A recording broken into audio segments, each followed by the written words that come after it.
Le Figaro a fait du mauvais travail. Le Figaro a publié des mensonges. Fake news, comme dirait Donald Trump. Et qui est à l'origine de cette fake news, qui n'est pas vraiment une fake news, c'était une blague, c'était du shitpost sur les réseaux sociaux. C'est moi, Ribot dans la sauce. Pourquoi je dis ça? Parce qu'effectivement, mon tweet a été directement intégré dans un article du Figaro. Et ça, c'est quand même très drôle. Regardez, Ribot dans la sauce. C'est mon tweet. Dans le Figaro, économie. Et c'est pas une dépêche, c'est pas une dépêche qu'ils ont remis et tout, c'est un vrai article du Figaro par un journaliste qui s'appelle Adrien Bez, que je ne connaissais pas, parce que je connais pas trop les journalistes du Figaro, comme vous vous en doutez, qui est vraiment journaliste au Figaro, quoi. C'est pas un stagiaire qui a fait un truc avec ChatGPT ou je sais pas quoi, c'est vraiment un article du Figaro, quoi. Le palmarès, c'est super drôle. Donc je vais vous expliquer toute l'histoire. On va revenir un petit peu sur ce truc de Leroy Merlin très rapidement, parce que j'en ai parlé hier avec l'Humanité. Voilà, si vous me suivez et vous regardez la VOD sur YouTube et que vous ne le savez pas, je travaille avec l'Humanité, un mercredi sur deux. Allez vous abonner à la chaîne YouTube de l'Huma pour retrouver l'émission Ribot dans l'Huma, bien sûr. Donc oui, c'est super drôle, quoi. On en a déjà parlé hier de cette histoire de Leroy Merlin. Je vais résumer l'affaire très très vite fait. Mais en tout cas, je trouve ça assez intéressant et j'aimerais commenter. Qu'est-ce que ça signifie que mon tweet se retrouve publié directement dans le Figaro, alors même que c'est un mensonge. C'était une blague qui n'avait pas prétention à dire la vérité, c'était du shitpost, mais dans cette fameuse bataille culturelle entre la droite et la gauche sur les réseaux sociaux, en fait, la vérité importe peu.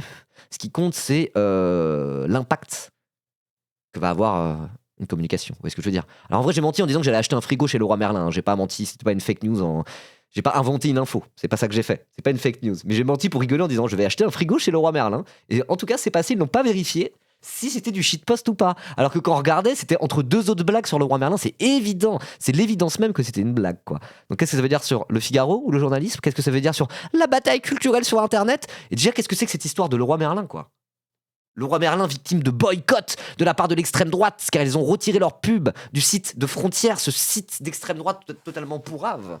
Voilà. Collab Ribot x Leroy Merlin, peut-être. Alors Leroy Merlin, si vous cherchez à sponsoriser des streamers pour mettre en avant votre électroménager, par exemple, ou vos cuisines, ou vos plans de travail en chaîne massif, ce genre de choses, n'hésitez pas à me contacter. Ribot.danslaSauce@gmail.com. Moi, je mets votre petit logo là en haut à gauche. Je fais une petite OPSP avec une vidéo spéciale que je mets sur tous mes réseaux, où par exemple, je refais ma cuisine. Voilà. Voilà. Si vous voulez, vous me payez pas, vous me payez en travaux. Moi, ça me va aussi. Comme ça, je pourrais refaire ma cuisine. Comme un gros daron, comme un gros trentenaire.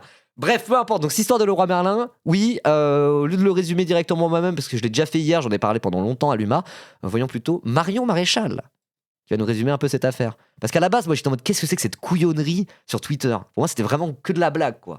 Et le truc est parti beaucoup trop loin, à tel point que ça en parle sur les plateaux télé, dans les journaux, etc., quoi. Mais moi, à la base, pour moi, c'était juste de la bouffonnerie sur Twitter, et ça s'est totalement barré en couille, jusqu'à ce que Marion Maréchal, en personne, sur BFM TV, en parle, quoi. Voilà. Ils avaient laissé des magasins en Russie. Non, mais quand je dis ça, c'est pour rigoler. Je ne veux pas être sponsorisé par Leroy Merlin. Allez vous faire foutre. Seuls mes viewers peuvent m'acheter. Abonnez-vous. N'hésitez pas à lâcher vos primes et vos subs dans le chat, bien sûr. Voilà.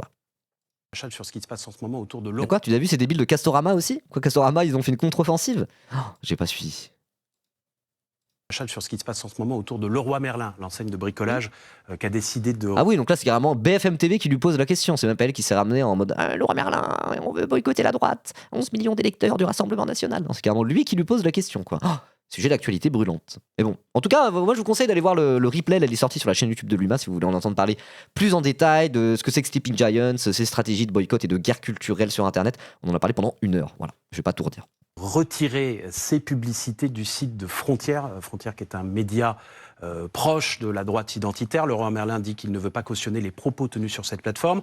En réponse, il y a une campagne de boycott qui a été lancée contre Leroy Merlin, notamment par des électeurs et des élus du RN. Quelle est votre position là-dessus? Moi, je suis quand même assez choquée, si vous voulez, parce que les Sleeping Giants, c'est en fait un groupuscule d'activistes d'extrême gauche. Ils sont pas d'extrême gauche. Super profit. Perdu. Non. Merci The Powerhead pour ton 16e mois. Merci beaucoup. Ils sont pas d'extrême gauche, Sleeping Giants. C'est un collectif citoyen de gauche, oui. Mais c'est juste qu'ils sont contre l'extrême droite, quoi. Déjà, premièrement. Et ça a été fondé, elle va le dire, ça a été fondé aux États-Unis, après la victoire de Trump. Eux qui ont repéré les publicités de Voilà. Leroy Mais Merlin ils font chez ça de Frontières. manière systématique. En fait, c'est une méthode. En fait, Ouais, c'est vrai, c'est une méthode. Mais enfin, ils sont pas. En tout cas, ils sont pas d'extrême gauche. Quand ils ont été créés aux États-Unis, à la base, c'était contre un site qui s'appelle Breitbart News, qui est un site ultra vénère, ultra conservateur, Trumpiste, dans lequel a travaillé Steve Bannon, qui est devenu après, qui a quitté Breitbart News pour devenir conseiller de Trump. Et Qu'est-ce que je voulais dire? Je lis les messages en même temps. Et du coup, c'était la gauche américaine qui a fait ça. C'était pas des gens classés à l'extrême gauche aux États-Unis qui ont lancé Sleeping Giants, quoi. Voilà, c'est ça que je voulais dire. Tout est d'extrême gauche pour l'extrême droite. Bah oui, hein. Oui. Bon, je propose qu'on dise plus que gauche et droite, ça suffit. Hein. En Big 2025, c'est gauche versus droite. De toute façon, le LR et le RN et Reconquête, ils parlent de s'unir en permanence, etc., etc. Ça va, quoi. On parle de gauche, droite et centre, et puis on sera très bien. J'en ai marre des extrêmes. Ça va comme méthode, non, on s'offusque de ça. Mais oui, ils font des petits tweets tranquilles pour dire votre pub est là, est-ce que vous êtes d'accord avec ça? Et sachant que les enseignes et les marques ont le choix aussi de faire je m'en bats les couilles, je ne réponds pas, ignorer. Et ça se passe bien généralement. Hein. Est-ce que tu vas aller voir l'expo des chairs à la Monnaie de Paris? C'est quoi le rapport? Parce que j'en ai déjà parlé en live. C'est vrai que j'aime bien cet artiste. Peut-être, c'est possible que j'y aille. Mais attendez, je voulais dire un truc. Excusez-moi. Oui, donc ces méthodes, oui, ça va, c'est des méthodes tranquilles. Hein. C'est pas des Premièrement, c'est pas un groupe d'extrême gauche. Historiquement, c'est totalement faux de le dire. Quand tu vois quand c'est né et qui l'a créé. Et deuxièmement, ça va. Waouh, c'est du harcèlement, ça? Faire des tweets publics où tu demandes poliment à des marques est-ce que vous êtes d'accord pour mettre votre pub chez eux? Ça va. Oui, je t'ai cité sur les répliques, j'en ai parlé. Ouais. Attends, du coup, la blague, tu viens de repopper dans ma timeline LinkedIn concernant la une de Frontières sur les antifas, le ribot vert. Sérieux, sur LinkedIn, Miloser? Attends, ça va trop loin, je suis sur LinkedIn là ce matin. Il y a des antifas sur LinkedIn, des gens qui partagent des trucs de Raphaël Arnaud sur LinkedIn. Incroyable. J'ai tellement de buzz aujourd'hui. Qu'est-ce qui se passe? Abonnez-vous. Voilà. Alors j'ai du buzz, mais j'ai pas beaucoup de subs. Hein. Enfin si, non, en vrai, il y a des subs. J'ai rien dit, j'ai déjà eu beaucoup de subs ce matin. Trop marrant. Trop marrant. Bon bref, tout ça pour dire que oui, ça va. Hein. Ça va comme méthode. Hein. Ils identifient les publicités sur des médias considérés ou des plateformes considérées comme de droite. Ils dénoncent, ils intimident, ils harcèlent. Non, ils dénoncent, ils intimident pas, ils harcèlent pas, ils font un tweet. Un tweet, c'est tout. Il n'y avait aucune intimidation et aucun harcèlement. Genre, objectivement, quoi. Ils font peur finalement aux grandes entreprises. Et Donc, donc, c'est les répliques sur LinkedIn. Se et donc, le fait, si ces le roi médias. Merlin décide de retirer sa pub, c'est la liberté de cette entreprise Moi, je ou pas? pense que c'est donner. Non, mais c'est la liberté de tout le monde. Mais c'est quand même de fait donner raison, si vous voulez, aujourd'hui, à ces méthodes qui sont des méthodes de voyous. Et je suis désolée de vous dire qu'à un moment donné, le roi Merlin doit se poser la question. Quand il fait ça, est-ce qu'il envoie finalement le signal que, moi, je sais pas, les électeurs de droite sont pas les bienvenus? Non, il retire dans ses ça. pubs. Oui, Il mais retire simplement. Non, mais les électeurs de droite, c'est pas des électeurs de Frontières. Frontières, c'est ce qui se fait de plus à droite dans ce pays. C'est des immenses bouffons, qui se prennent des plaintes au cul pour racistes tous les jours et qui disent n'importe quoi, genre.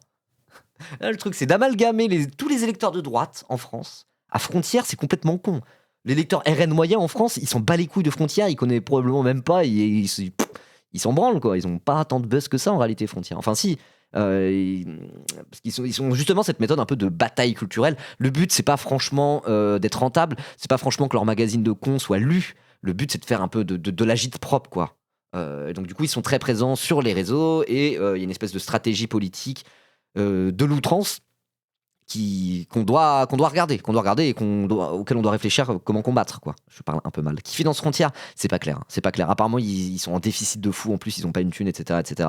Mais c'est des fonds privés un peu opaques. Je sais qu'il y avait un fonds d'investissement britannique à un moment donné qui finançait Frontières et on savait pas d'où venait l'argent.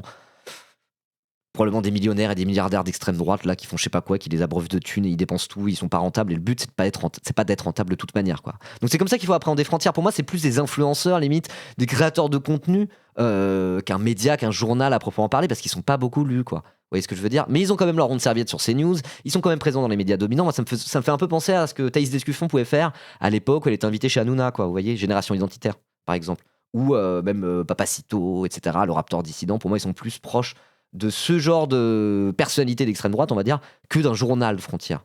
C'est pour ça, en fait, c'est mineur. Le journal Frontières, on s'en fout un peu, quoi. Leur magazine, il n'est pas spécialement lu. Ils sont là pour faire du rahu sur les réseaux. Voilà, du raffut. Waribo, je viens à peine d'arriver à ma formation, je suis parti avant 8h, quel enfer. Ah ouais? Ah merde. C'est bizarre que tu m'appelles Ribo, d'habitude tu m'appelles pas Ribo comme ça. D'habitude tu m'appelles mon chéri. Non, c'est pas vrai. Ou du raoult, c'est ça, voilà, c'est du raffut ou du raoult. Du tohu-bohu, exactement, sur les réseaux, quoi.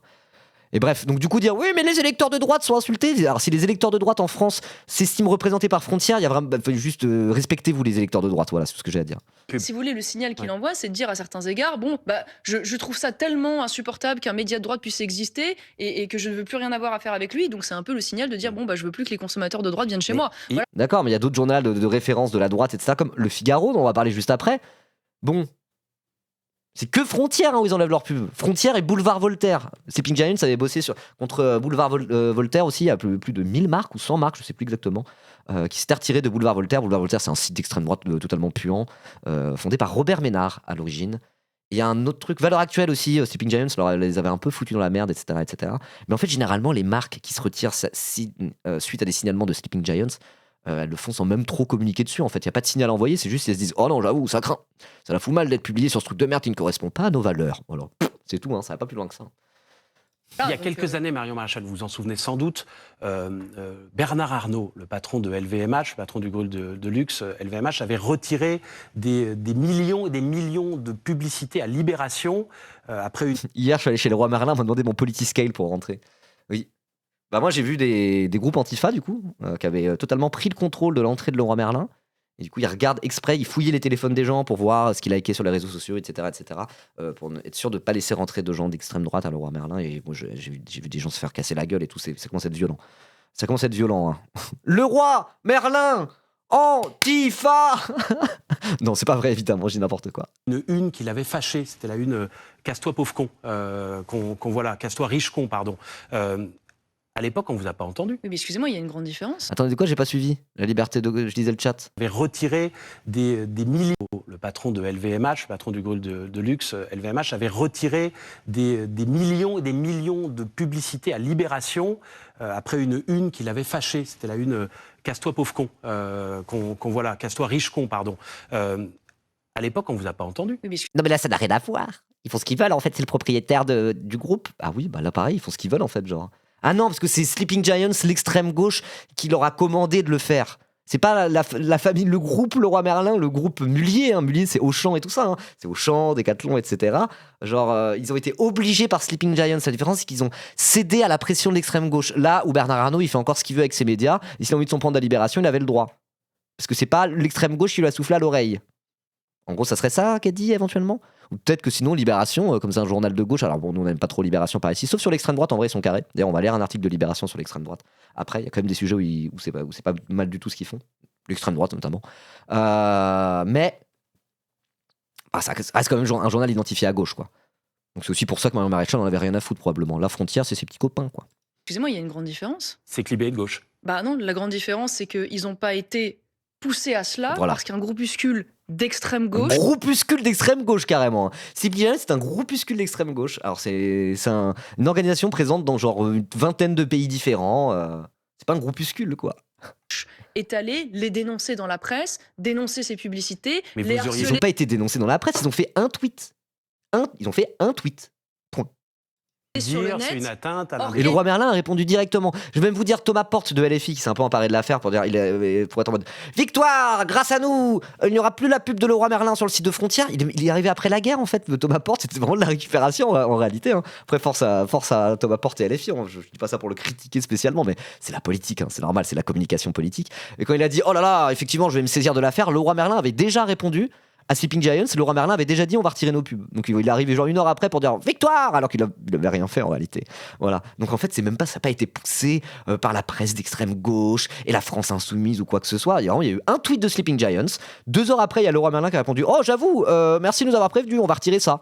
Point la ligne en fait. C'est eux qui sont emparés de l'affaire pour en faire tout un foin beaucoup plus que la gauche. Et la gauche l'a fait juste. Il y a Thomas Porte qui l'a fait sur Twitter, c'est à peu près tout quoi. Bon. On n'a pas joué Non mais sur la organisé. publicité. Ouais. Non mais si vous voulez, moi c'est le Vous avez dit il y a moteur qui me quelques choque. instants, je chéris l'excès de liberté. Mais, non mais excusez-moi, chaque Merci sais Léa pas ce que Green c'est que je suis Soul, pas merci beaucoup pour ton 22e mois sous forme de Prime. Je vous rappelle à toute fin utile, s'il y en a qui est abonné à Prime Video, avec la même adresse mail là que votre compte Twitch, vous pouvez me donner un sub gratuitement pour vous, ça ne vous coûte 0 €. On appelle ça lâcher son Prime. N'hésitez pas à lâcher votre Prime chez moi, il faut relier votre compte Amazon, enfin votre compte Prime Video avec votre compte Twitch et vous avez droit à un sub à offrir un streamer de votre choix. Donc si je suis votre streamer préféré et que vous avez 0 balles à dépenser sur Twitch, mais que vous avez Prime Video, eh ben vous pouvez me lâcher votre Prime, comme Léa Green Soul. Merci beaucoup. Chaque grande entreprise est libre de faire la publicité où elle veut. Ce qui me dérange, c'est le moteur de ce retrait. Ça veut dire qu'en fait, c'est un groupuscule d'extrême gauche qui a intimidé une grande enseigne. Mais il n'y a pas eu d'intimidation. Un tweet. Oh. Qui a organisé une campagne. Faites pareil. Vous savez quoi? Il y a un truc à droite où ils font pareil, ça s'appelle les corsaires. Ils essayent de faire pareil que Sleeping Giants, mais version de droite. Ils se battent contre Sleeping Giants, du coup, en faisant des tweets. Il y a la même chose qui existe de votre côté. C'est quoi ce cinéma? Cette victimisation permanente? Quelle fragilité! Quelle fragilité! Quelle indignité! C'est chaud. Merci Makumoe pour le Prime. Merci beaucoup. De discrédit. De Ouais, allez, tais-toi. Bon, bref, voilà pour le petit résumé de l'affaire. Je voulais en profiter pour regarder ce extrait de Marion Maréchal parce que voilà, on en parle quand même sur les plateaux télé. Les journalistes posent la question directement à des responsables politiques, quoi. Donc c'est une affaire d'État. Hein. C'est une affaire d'État. Une crise géopolitique majeure se prépare. Sachant qu'Éric Tegner, le rédacteur chef de Frontières, a quand même fait un tweet où il tag Elon Musk dedans pour lui dire en anglais, pour dire Elon Musk, viens à notre aide. Toi aussi, tu as été victime de ces méthodes. On doit s'organiser contre l'extrême gauche qui veut nous cancel. Elon Musk s'en bat les couilles, il a pas répondu. Et vraiment, après, il y a Jérôme Buisson du Rassemblement National qui a retweeté le truc d'Éric Tegner, le rédacteur chef de Frontières.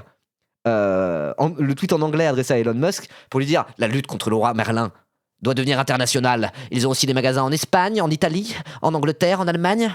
Il faut internationaliser l'affaire Leroy Merlin. Voilà, un député Rassemblement National a dit ça sur Twitter hier. C'est ridicule. C'est vraiment ridicule, mais c'est un peu drôle. Et du coup, ça crée quand même ce moment médiatique qui, lui, est bien réel et laisse place à des choses très marrantes. Comme par exemple, c'est pour ça que je voulais vous en parler. Je me suis retrouvé publié dans le Figaro, figurez-vous. Dans le Figaro. Et c'est vraiment drôle parce que j'ai lu cet article, c'était pas hier soir, c'était avant-hier soir. Je lisais cet article du Figaro parce que je préparais mon émission pour l'UMA. Et du coup, je suis en mode, la presse de droite en a parlé, semble s'emparer du sujet aussi. Est-ce que ça va être vraiment de l'espèce de propagande pro-frontière ou pas? Et en fait, c'était un article assez neutre en réalité. Un article d'un journaliste qui fait à peu près bien son travail, même si vous allez voir, il l'a pas si bien fait que ça, et c'est ça qui est drôle. Oui, il explique un peu la situation. Et moi-même, qui préparais mon sujet pour l'UMA, je lisais l'article en mode genre, mais j'aurais pu écrire exactement le même article parce que les infos, où est-ce qu'il a été les chercher? Sur Twitter, hein, c'est une histoire qui part vraiment de Twitter, les sources Twitter. Et moi, je lisais la même source que lui.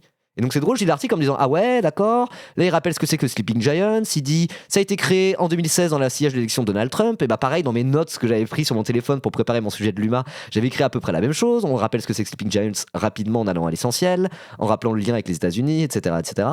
Après il a mis ce tweet de Jérôme Buisson, regardez. Ce tweet de Jérôme Buisson je l'avais mis aussi. Jérôme Buisson, député RN, appelle ses 11 millions d'électeurs à boycotter le roi Merlin. Pourquoi? Parce que je pouvais faire le lien avec les 11 millions d'électeurs, comme si les électeurs de Frontières et les électeurs du RN c'était un seul et même groupe, quoi. Et vous savez quoi? Le journaliste du Figaro a fait exactement pareil. Pratique. Et après, il a inclus un autre tweet pour illustrer les gens qui veulent boycott le roi Merlin en prenant ce tweet-là de Rémi LGDC, un espèce de libertarien à la con, on s'en fiche, c'est pas très important. Et pareil, moi j'avais pris le même tweet d'exemple de boycott. Pourquoi? Parce qu'il dit Go Woke, Go Broke, qui est une référence aux États-Unis et justement aux campagnes qu'il y a pu y avoir du même ordre aux États-Unis. Et donc pareil, le journaliste du Figaro, c'est un journaliste, là-dessus il fait à peu près bien son métier. Il est en mode genre voilà, je vais prendre ce tweet-là, c'est intéressant parce qu'il a fait beaucoup de likes, c'est un bon exemple de ceux qui veulent boycotter le roi Merlin, et comme ça permet de faire le lien avec les États-Unis, c'est ce qu'il a dit. Reprenons au passage le slogan Go Woke, Go Broke en vogue aux États-Unis pour menacer la faillite des entreprises. Et moi, dans mes notes, pour préparer mon émission d'hier, c'est exactement la même chose. J'ai mis exemple d'appel au boycott avec un Go Woke, Go Broke à l'américaine. Et ce qui est drôle, là où ça devient marrant, c'est qu'il y a un troisième tweet que moi aussi j'avais inclus, un tweet d'exemple de dire un tweet pro le roi Merlin de la gauche qui dit c'est bien le roi Merlin de se désolidariser de ces fascistes de chez Frontières. Et c'est mon tweet. Sauf que moi c'était du shitpost. J'ai fait une blague pour tourner le truc au ridicule. Et le truc a fait 15 000 vues. Et tous les droitards en fait ils ont répondu au premier degré. Ils se sont fait bait alors que j'ai fait une blague juste après pour dire je vais organiser le streamer for le roi Merlin avec Amine, Billy, Magla et Squeezie quoi. C'était des blagues quoi. J'ai fait vraiment 3 ou 4 blagues dans la même matinée. Et celle-là elle est passée dans le Figaro comme étant un exemple de ceux, c'est moi, c'est mon compte Twitter littéralement, comme un exemple de ceux qui soutiennent le roi Merlin. Et donc du coup c'est vraiment drôle quoi. Je lisais l'article, je suis en mode genre ok, là je lis ça à l'inverse, un internaute. Je commence à lire ça, je me dis attends. À l'inverse, un internaute, c'est moi, a tenu à saluer cette, je cite, prise de position courageuse de Leroy Merlin et fait part de son intention d'acheter, entre guillemets, hein, parce que c'est le mot que j'ai utilisé, d'acheter un réfrigérateur d'une valeur de 1229 € en conséquence. Citation. « J'annonce faire appel à vos services pour refaire ma terrasse au printemps », ajoute-t-il. C'est mon tweet. Alors, je dois débunker le Figaro. Fake news. J'ai déjà acheté un frigo il y a moins de 2 ans. Un frigo qui n'est pas de la marque Whirlpool, et je l'ai acheté à Brico Dépôt, et pas à Leroy Merlin. Et je vais pas refaire ma terrasse au printemps. C'est pas vrai. Voilà. Et l'autre fois, j'ai été à un magasin de bricolage. Bah, c'était Castorama, c'était pas Leroy Merlin. Bah, c'était avant la polémique. Bref, dimanche, j'ai été à Casto. Ou samedi peut-être. Enfin bref, du coup, ça me fait vraiment rire. Et ce qui est amusant, c'est que vous voyez cette espèce de truc de bataille culturelle. Voilà. Il y en a qui font des trucs pour dire je vais boycott Leroy Merlin. En fait, c'est ça qui peut éventuellement avoir un effet. Je me suis renseigné et tout par rapport à Sleeping Giants et par rapport aux campagnes de boycott Go Woke, Go Broke qui est aux États-Unis. Oui, Electrodépôt c'est Mullier aussi, je sais bien, mais c'est pas grave. En tout cas, voilà, c'est pas Leroy Merlin. Tout ça pour dire que c'était des conneries quand j'ai dit ça. Je vais pas m'acheter un frigo Whirlpool WHC 18T 574P Supreme Silence d'une valeur de 1229 € TTC. En plus, ça se voit que c'est une blague. Je mets la ref de manière super précise. En précisant que c'est un réfrigérateur combiné encastrable. Je sais pas, ça se voit que c'est une blague. C'était. Bon, bref. Mais en fait, voilà, l'effet que ça peut avoir, et dans les campagnes de boycott de la part de l'extrême droite aux États-Unis pour des marques jugées trop woke, on a eu ça avec Gillette, avec Budweiser ces derniers temps, par exemple, l'effet que ça peut avoir, c'est un effet de communication. En fait, il n'y a pas de boycott qui leur fait perdre du chiffre d'argent. Jamais ça n'a fait perdre du chiffre d'affaires à une boîte parce que l'extrême droite se dit « Ah, vas-y, on va boycotter Gillette parce qu'ils sont trop woke ». C'est pas ça. C'est pas comme ça que ça fonctionne. Par contre, les campagnes de boycott, les appels au boycott, peuvent faire réagir les marques.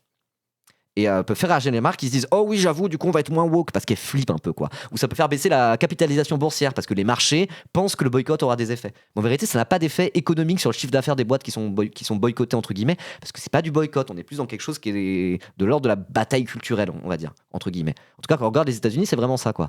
Et donc là, il y a un petit peu de ça aussi avec Sleeping Giants et toute cette histoire. Et en fait, on s'en fiche que ça soit vrai ou faux. Mais là, du coup, c'est passé, en tout cas, pour un réel tweet de soutien.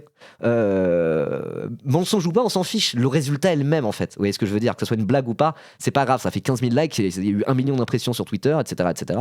En fait, voilà. De la même manière que ce gars-là, là. Vous venez de perdre une commande de faïence de 3500 €, go woke, go broke. Il avait vraiment une commande de faïence de 3500 €, ce mec ?